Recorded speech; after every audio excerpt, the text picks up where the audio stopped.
त्रेता युग का समय था, जब धर्म संकट में था और असुरों का आतंक तीनों लोकों पर बढ़ता जा रहा था। देवताओं ने प्रार्थना की, प्रभु, हमें ऐसे दिव्य रक्षक की आवश्यकता है जो आने वाले युगों में धर्म की रक्षा कर सके। लेकिन इस कथा की शुरुआत स्वर्ग लोक से होती है। वहां थी एक रूपवती अप्सरा, पुंजिक स्थला। उसके रूप और नृत्य से पूरा स्वर्गलोक मोहित हो जाता था। किंतु एक दिन भाग्य ने करवट बदली। धरती पर एक तपस्वी महर्षि ध्यान में लीन होकर प्रभु का ध्यान कर रहे थे। उस समय पुंजिक स्थला आर्षि मतंग के आश्रम के पास पहुंची। अपनी चंचल प्रवृत्ति के कारण पुंजिक स्थला वहां रुक गई। उन्होंने अपनी अद्भुत मोहिनी छवि और नृत्य द्वारा अर्षि का ध्यान आकर्षित करने का प्रयास किया। घुंघरुओं की ध्वनि ने उनकी गहन तपस्या भंग कर दी। वे अत्यंत क्रोधित हो उठे। उन्होंने पुंजिक स्थला से कहा,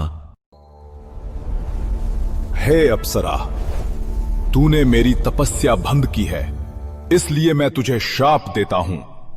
तू वानरी रूप में धरती पर जन्म लेगी। ऋषिवर, ये मेरी भूल थी। मैं अहंकारी नहीं थी। कृपा कर, दया करे। पुंजिक स्थला, श्राप तो अब टल नहीं सकता, परंतु सुन, ये श्राप तुझे वरदान बनेगा। वानरी रूप में भी तू पवित्र होगी और तेरी कोख से जन्म लेगा स्वयं शिवांश। वो पुत्र असुरों का संहार करेगा और तीनों लोकों में कीर्ति फैलाएगा।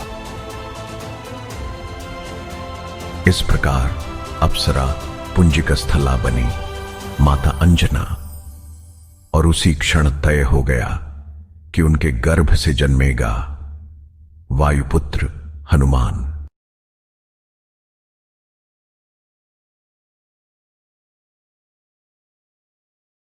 धरती पर अंजना ने वानरी रूप में जन्म लिया। उनके पति केसरी वानर कुल के वीर थे, परंतु अंजना मन ही मन केवल शिव की आराधना करती थी। हे भोलेनाथ, कब मिलेगा मुझे ऐसा पुत्र जो संसार का कल्याण करे।